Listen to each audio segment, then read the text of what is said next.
The Harris Center opened back up in, I think it was May of 2022. We entered the facility and we wanted to bring it back. We wanted to put on a show. It was the Sound of Music. It was a musical, and we really wanted to show the community that we were back and just be a celebration. And I mean, it was a huge effort to get the Harris Center back up and running, and we had a successful run. The community was really excited to be back at the Harris Center, but it really took 2 or 3 years to really get back to a standardized year.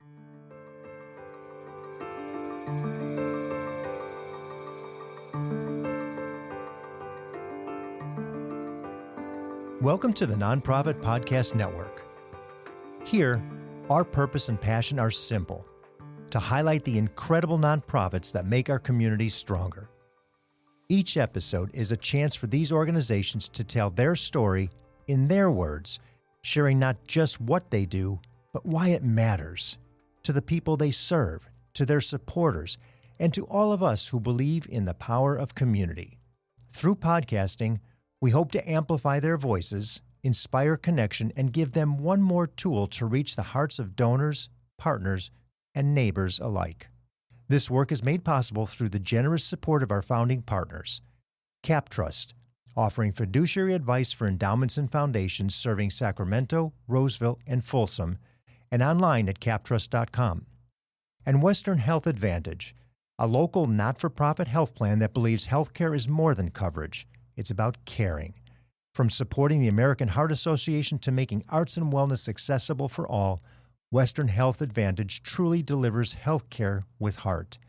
Learn more at westernhealth.com.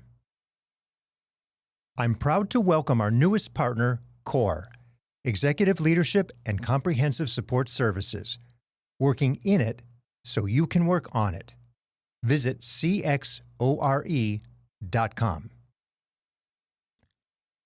In this, our second episode in the month of Performing Arts Theaters, I'm talking with Amber Shaver, General Manager of the Harris Center for the Performing Arts in Folsom. If you've ever experienced a live performance there, you know how special that space is. 3 wonderful stages, more than 400 events a year, and an energy that truly brings art and community together. If you haven't yet experienced it, I hope you'll be moved to do so after the conversation. Amber and I talk about the Harris Center's incredible evolution from Dr. Bryce Harris's original vision to the thriving, multifaceted venue it is today. We explore how the center balances world-class touring productions with student performances, the power of community sponsorships, and what it takes to keep a performing arts venue on a community college campus sustainable in today's world. We celebrate creativity, collaboration, and community impact, all happening right in the heart of the fastest-growing area of Folsom. Amber Shaver, welcome to the Nonprofit Podcast Network. Yeah, thank you for having me, Jeff. It's an honor to come on and talk about the Harris Center.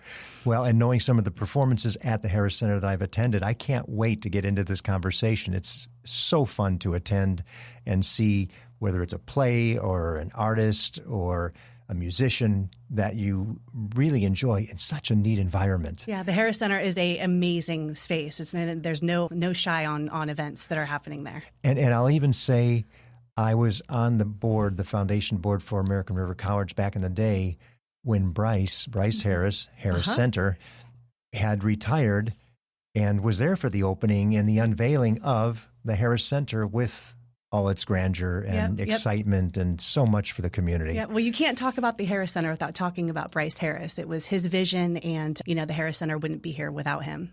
Well, and we thank Bryce for that. Yes, we do. It's been almost 14 years, which is also really hard for me to believe, right? Yes, it's amazing to think about. It's like yesterday, and it still looks like yesterday with the exception of the expansion and all that's going on around it. Yes. Before it was just this beacon on the top of a hill. Yep. Now it's got fully developed all around. And outside my window for the last 2 years, there was a science building, a $63 million science building that they just did the ribbon cutting last week. So it's incredible. The Folsom Lake College is an incredible facility. And the entire Folsom community has just exploded. Yeah, it's a gift. In terms of everything that's Definitely. Surrounding what used to be a little bit of a desolate area now is totally impacted in traffic and all the trappings of growth. Folsom is growing, definitely. Yes. So In that 14 years, roughly 400 public events, 150,000 people annually come through the center, not to mention the academic activity that takes place. Tell us a little bit about it, because it really is multiple stages too. It actually had at one point a thought process of a different name, right? Like 3 stages or something like that? It was built as 3 stages, but then it was named after Bryce Harris. Yeah. So tell us about that. What does that look like? What are the distinctions between the stages in the interior? Sure. I mean, the Harris Center is an incredible facility. Within the facility, it has 3 venues, and the largest of them is the 851 seat, which is the main stage venue, and that's where most of the programming happens. So that's where you'll see the nationally touring artists, our concert series. We have professional Broadway shows. We present a whole season of Broadway, and all the community events, everything from the Nutcracker to the Symphony to a really great children's theater, and professional promoters. And they just love the Harris Center because it has, there's not a bad seat in the house. There's great accessibility, easy parking, affordable parking. Yes. And you just don't get the same experience seeing a show on stage 1. So, and then there's another venue, stage 2, it's the City Studio Theater. So that's a pretty unique experience if you haven't been to that space. I don't think I have. So it's a black box style with stadium seating under 200 seats, and that's primarily the educational stage where the theater department, the Falcon's Eye Theater, they curate, they build their stage sets and they hold their classes there, and they do some really good stuff on that stage. And then what's the third stage? The third stage is a charming 100-seat venue. It's the Scott Skillman Recital Center. So that's where you'll see the lectures, acoustical performances. So kind of the smaller performances. But we program all 3, and we're busy year round. Well, yeah, with 3 stages, I can imagine just the content that you're having purpose to fill everything all the time. Yeah. So if we said 40 weeks a year times 1 stage, that's 40. Yeah. Plus performances, but you have times 3. Yeah. Well, when you're booking events, what you have to sell really, you sell the venue, of course, but you really sell the calendar. And when you take out holidays, you only have so many weeks to sell, so to speak. But the Harris Center does very well and is very successful with even non-peak dates like a Monday, Tuesday, or Wednesday. For people who just to get their heads around it, that's just the performing side of things, let's call it the paid side of things for the most part. Yeah. But you also are an academic resource. It's on Folsom Lake's campus. So you have the academic side of the operation as well. What does that look like? Yeah, well, the academic side, the Harris Center was built, at its core was about education. And it was important to, in the center's conception, to be a vehicle for education, for art and performance, and give these students an opportunity to perform and rehearse on a professional stage. And it just so happens that stage also holds nationally touring and internationally touring artists. So it's pretty special for the students to experience that too. The logistics of what you have to do, though, to make sure that everything fits. Oh, it's a big giant puzzle piece. It has got to be. Well, there is a priority booking order, and the college will always take precedence in all the dates. So within the VAPA program, which is pretty robust, and it's an incredible program at Folsom Lake, they have a theater department. Mm-hmm. They have a music department. Within the music department, there's a choral department and recently a jazz department. And also there's a dance department and an art department. So it's just incredible. Oh my gosh, that's constant. Yep.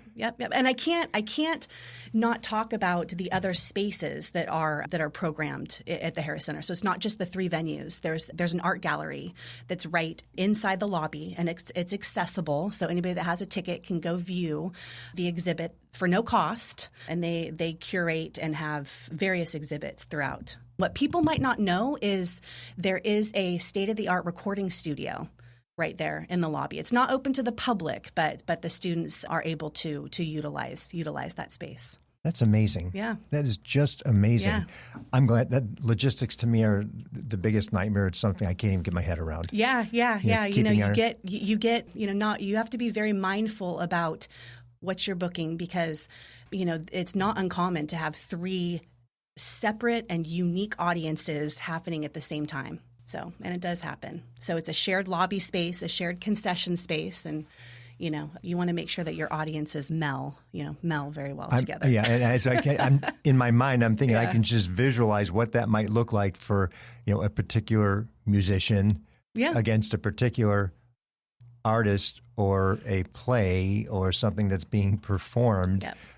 Yeah, you could have a train wreck if you weren't careful, right? Yeah, it takes a lot of coordination. You are doing something a little bit unique, too. The Folsom Lake College actually sought a private company to take over the front-to-back facility management of the Harris Center. Tell us a little bit about that. What does that look like? Yeah, of course. So I work for a company called Venue Tech Management Group, and we specialize in the operations, the talent buying, and also the facility management front to back for these small performing art centers. So our company was established in 1989, and we're currently in five California communities.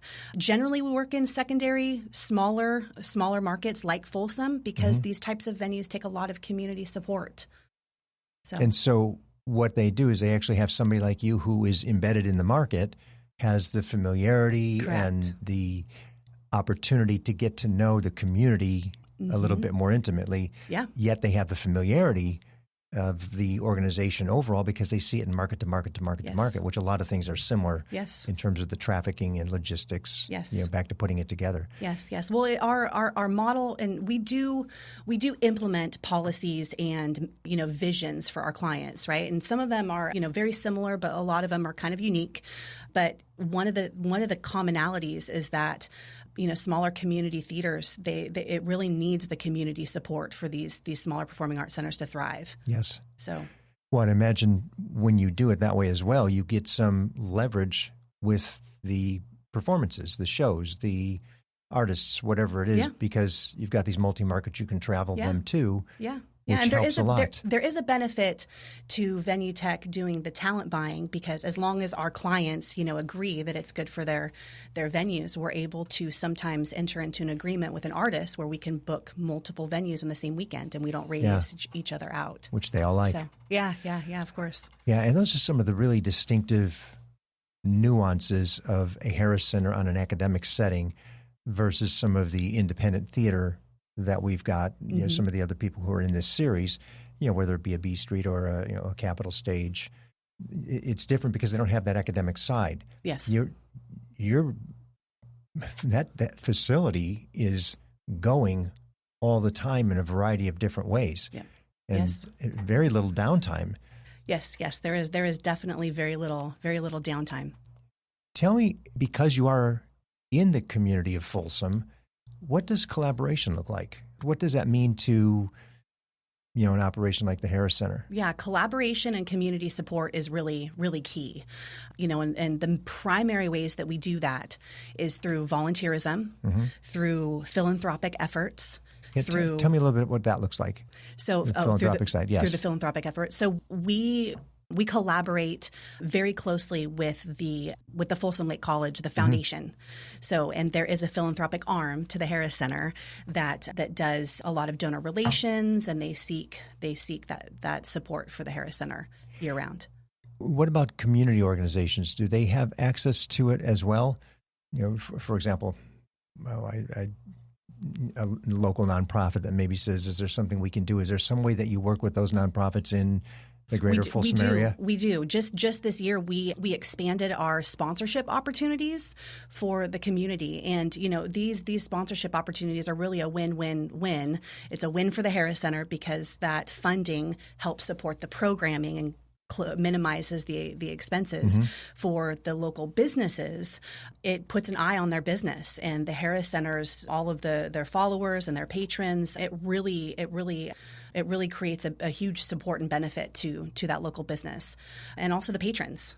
So we have several like restaurant partners that sponsored the Harris Center Broadway series, and who doesn't want to go out to dinner, before or after? So we're really excited for the sponsorship opportunities and even to expand in next season. So those would be crafted in a way that there's a benefit to the package all the way around. Oh, absolutely. So you're absolutely through through playbills, through paid advertising, through the power of our email blasts, through social media, even with, sponsor opportunities. As the set changes and the performers prepare for their second act, it's a great time to hear from the people who make this program possible. I'm speaking with Darrell Teat, CEO of CORE. Welcome to our family of partners. Thank you so much, Jeff. We are really excited to be part of the family and contribute to the work that you all are doing. What is CORE all about? CORE provides fractional and interim executive services, along with comprehensive back-office solutions that go into our client sites and do the work to give them the capacity they need in order to move through transitions, whether that's planned or unplanned. Or companies also work with our accounting and finance, back-office solutions, human resources, technology, and administration. Why are these services such a lifesaver for small and mid-sized organizations? Great question, Jeff. The reason why our back office solutions add value is because we save them time and money, anywhere from 20 to 30% of what they would spend on that back office solution. We work in it so they can actually work on it. I have to believe that there's somebody right now listening and thinking, I could use that kind of help. What's the best way to get in touch with you, Darrell? The best way is at our website, cxore.com, and contact me directly at dteat@cxore.com. Darrell, thank you for your investment and commitment to supporting our messaging. And if you're interested in learning more about how CORE may help your organization, visit cxore.com. Hello, this is Scott Thomas with Cap Trust in our Sacramento office. I specialize in working with local nonprofits and associations. Annually, we survey private and public nonprofit organizations across the country to better understand challenges they see in today's environment. In our more recent survey, we heard concerns about proper board governance, mission-aligned investment, and how to implement alternative investments. If you would like a copy of the survey or to discuss your organization, look me up, Scott Thomas at captrust.com. At Western Health Advantage, healthcare isn't just a service. It's a shared value. As a nonprofit leader, you need a health plan that understands the importance of mission-driven work. Western Health Advantage is a local, not-for-profit health plan that supports organizations like yours with affordable, flexible coverage options for your team. But what truly sets them apart is their commitment to community, supporting nonprofits like the American Heart Association, Sacramento Ballet, and the Crocker Art Museum's Pay What You Wish Sundays. With access to top-tier providers and dedicated local support, Western Health Advantage is more than a health plan. It's a partner in your purpose. Explore your options today at westernhealth.com. Western Health Advantage, healthcare with heart, designed for those who give back. Budgeting. Most people think, well, I pay for my ticket. Yeah. That takes care of everything. Yeah. And really nothing could be further from the truth, because that's a piece of it. Roughly what percentage is ticket sales that allows a facility to keep open versus everything else that you need to do? Yeah, well, facilities like the Harris Center and venues all across America that are under, say 1,000 seats, they even if you sold every single ticket of every single show, it's not going to be enough to support the day-to-day operations. There often needs to be some sort of financial subsidy to close the gap. Yeah, definitely.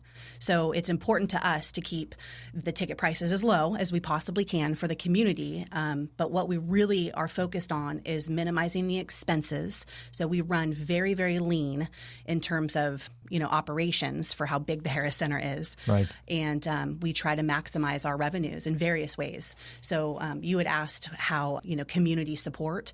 So we also have a pretty robust membership program and support. Right now, we have over 500 members that support the Harris Center through ticket sales and That's fantastic. Their membership donations, and even the volunteer program. We have over 350 active volunteers right now. I mean, it's incredible. And some of our volunteers are members, and our members are volunteers. So the support that the Harris Center has is truly incredible. And just so I'm clear, too, because I obviously live in the area where I get your mailers all the time and pick the show here, and I haven't done the full subscription. Is the subscription, is that kind of one of the same? Are you using those interspersed, or is a member something different than a subscriber to a series? Member is something different than a subscriber. Thank you. Good. I'm glad you identified that. So we do have a subscription to our Broadway series. Yes. And if you're a subscriber, you get the most affordable ticket and you get the best seat. So layered on top of that is membership. So the biggest benefit to memberships, other than supporting the Harris Center and being a good steward of the arts, is you get early access to tickets. So the single ticket. So okay. Yep. So and that's important because it's hugely important. I cannot tell you how many times. Oh shoot, I want to do that. Okay, it's still playing. Yeah. Let me go see. Oh, it's sold out. Yeah. That's happened several times in the last couple of years. We went on sale to our members, and they bought all the tickets before we went on. That's so disappointing when it's a show that you procrastinated on buying your tickets, and your wife goes, "Well, I thought we were going to." Whatever it was. Yeah. Well, sorry, honey. I say join the membership. It's it's $150 to join at the lowest level, and if you like going to shows and you want to see more than just a couple shows, it's worth it if you want the good seats and the pre-access to tickets. And thank you for that pricing, because I didn't know what it was. Yeah. And I do want to compliment you as well. So many shows come to various venues around town, even downtown smaller venues. And the ticket prices are egregious. I sometimes don't understand who can afford to go to these shows where it's $200, $300, $400 a ticket. Yeah. And we're not talking about contemporary bands or performing artists. Mm-hmm. It may be stuff that's been around for a long, long time. And it's so frustrating. You think, well, we can't do that. I'm not going to spend that much money. And I don't know who really can. When we look at the ticket prices that are available at the Harris Center and our community theaters, they're affordable. Yep. They are affordable, and if you're packaging them with something like a dinner or whatever else, of course. It just makes it that much easier, because you're going to do that anyhow. But I applaud you guys for that. Yeah, and thank you. We are very mindful when we set the ticket price, and I will ask you where you're purchasing your tickets. Make sure you go to the actual venue's website, because oftentimes the third-party ticket resellers will sell them at 3 to 4 times that price. But yeah, we really pay attention to the ticket prices and try to keep it affordable. We know, people only have so much disposable income. That's a really key point too, and I'm going to reemphasize it. It's very easy to get sucked into the wrong link when you go to search for something for ticket sales. You might put the artist in, you might put the center in. It doesn't necessarily mean it's going to your website. So it's important to look at that URL, because you may see a particular show that, oh boy, I thought it was less than that. As a matter of fact, Jeff just said on that program, these tickets are affordable. And then you realize, well, that's not. Make sure you're at the site for the Harris Center, and we'll address that too at the end. Yeah. I'll put it in the show notes of where to go. Yeah. If somebody were to come to you and say, Amber, I love what's going on in Folsom. I just sold my business. I have a blank check for you to do what you need to do for the Harris Center, for the greater good. What would it look like? What would you do differently? Yeah. Well, that's a really, really great question, and everybody's dream, right? Yes. So if I had a blank check for the Harris Center, I would probably use it to create an endowment that would ensure the sustainability for the Harris Center. That's wonderful. Yeah, that was an easy question. Yeah. Yeah. Well, sometimes it just depends. It's every organization has something different, and you just nailed it. It will be here forever. Yep. It's not going away. Yes, that is the goal. Yeah. That is the goal. Because I know in so many challenging economic times, good times, it's an up and down cycle. It's very cyclical in terms of chasing sponsors. Oh boy, this show, do we have the right shows? Do we have enough shows? Yes. Have people, pulled in so much that, Yes. They've lost some interest. And there's so many elements involved, through your, donors, through your membership program, through your sponsorship program, are people buying tickets? Yes. There's so many different elements involved that really contribute to the success. So, and all of them have to work. Let me ask you, post-pandemic, so pre-pandemic to post-pandemic, we had the gap of nothing Yes. for a while. Yes. Where are you today? Have you recovered from the pandemic? Have you seen things rebound to maybe as good as, maybe better than, or not quite? I mean, performing arts centers and just the art entertainment industry, it was a huge hit. Everyone took a huge hit. Yes. But, in the performing arts world, we were the first to close. We were the last to come back. A lot of the staff are gig workers. And during that time, the gig workers had to do what they needed to do to support themselves. So they often, found full-time jobs elsewhere in other industries. But it took a really long time. The Harris Center opened back up in, I think it was May of 2022.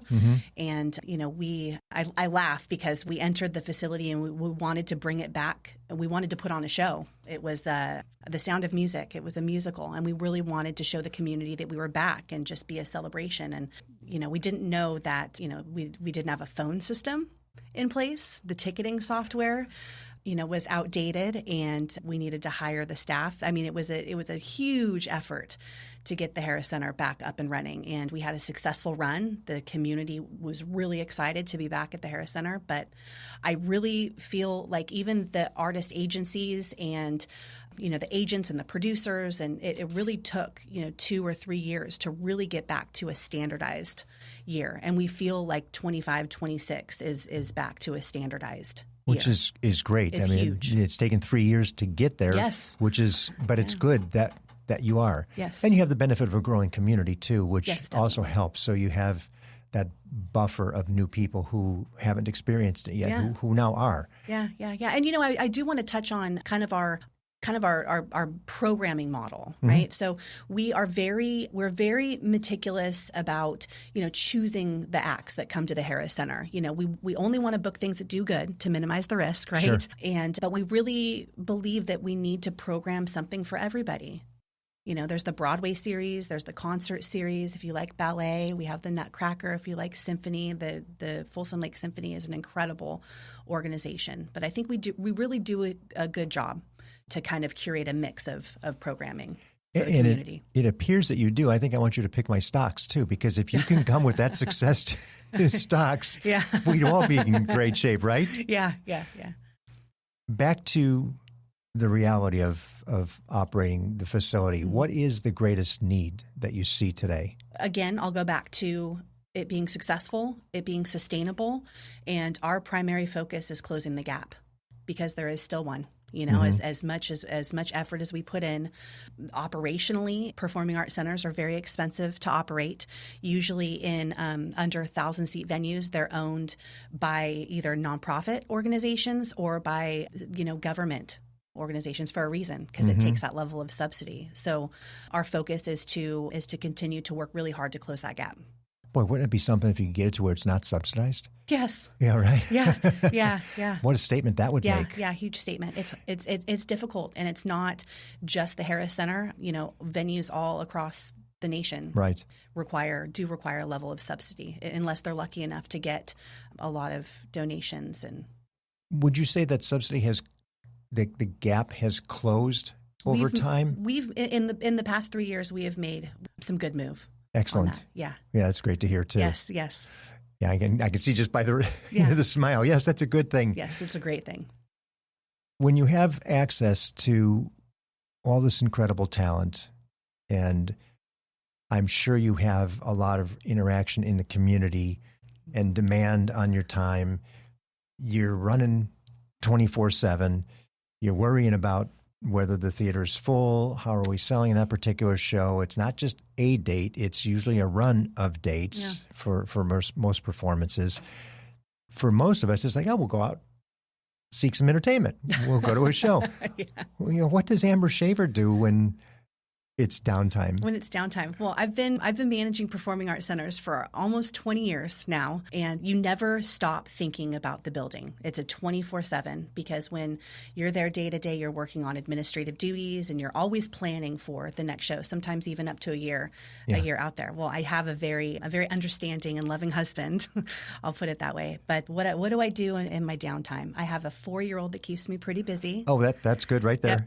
Yep. She just started pre-kindergarten, so congratulations. She keeps me busy. That's plenty right there. Yep. Yeah, you said enough. It's everything for that 4-year-old, Yes. whatever that looks like. Yes. What is the best way to learn more about the Harris Center, the events that are coming up, the performances that might be on the docket for the future? Yeah, I always tell people just go to the website, and events are added constantly. So as busy as we are, events are added quite a bit, and even with three venues on campus. So go to the website, harriscenter.net. And also we have a really active email. So if you join the email blast, that's And you can do that without having to pay for anything? Yes, absolutely. Excellent. Absolutely. You can access that from the website too. Good. And it's harriscenter.net. harriscenter.net. The .net is what throws a lot of people because most of the conversations we have here are .com. or .org. Oh, or .org. Yes. .org. Yes, no, Yeah, .net. so it's harriscenter.net. I will put that in the show notes as well. Oh, great. Thank you. Okay, so we've got it. I love the intimacy of theater and smaller theater better because you get so much feel for the performances. And we live relatively nearby, so we have the opportunity to get to the Harris Center. Yes. And the experience is something that if you haven't experienced it, if you just want to try it and see what it's like, maybe you're not into it, didn't think you were into it, I thoroughly recommend going to the Harris Center. And even if it's the smaller stage, if you really want to get a feel for something, it's identified when you buy your tickets what stage it's at. Yes. And some of those artists really are smaller venue artists because they're niche artists that people want to simply hear, which isn't the general population at large, and it's not hundreds of people. But if you haven't been, I strongly encourage you to go and see what it's all about and really get a feel for it, because I think once people do experience it, they realize, oh my gosh, this is so different than the technology of television or the technology of anything digital, whether it be an app or a device that they're so used to watching. And it's engaging, and you have the audience around you there's just a sensation of engagement. And I think community is the word we would use inside the theater, not to be confused with the community outside the theater. Correct. And it's just a wonderful experience. So for you and your team and the people who make all that possible, thank you. You bring great content to our community in an area that was a void before. Yeah. It was a performance desert, so to speak. Yeah. We had the Folsom Rodeo. Yes. That was the best thing we had. That was live, but it was really a different kind of live. Yeah. So I just think what you've gotten and what Bryce's vision has become. And for the benefit of the students, for the benefit of the community, for the benefit of everybody that wants to enjoy that type of entertainment, thank you. Yeah, and thank you. I appreciate you giving the platform to the art. Thank you for listening to the Nonprofit Podcast Network. We hope today's episode inspired you and gave you a deeper look into the work of our local nonprofits. If you believe in our mission to amplify their voices, please take a moment to leave us a positive review and share this episode with a friend. It helps more people discover the incredible work happening in our community. Don't miss future episodes. Subscribe to our weekly updates and monthly newsletter at nonprofpod.com. And if you're part of a nonprofit that would like to be featured, we'd love to hear from you. Just visit the guest tab on our website. The Nonprofit Podcast Network is recorded and produced at Hear Me Now Studio with generous support from our founding partners, CapTrust, fiduciary advice for endowments and foundations serving Sacramento, Roseville, and Folsom, and online at captrust.com. And Western Health Advantage, local care, community impact. Find the plan that fits at westernhealth.com. And to our newest partner, CORE, Interim and Fractional Executive Leadership, Comprehensive Back Office Support Services. We work in it so you can work on it. Visit cxore.com.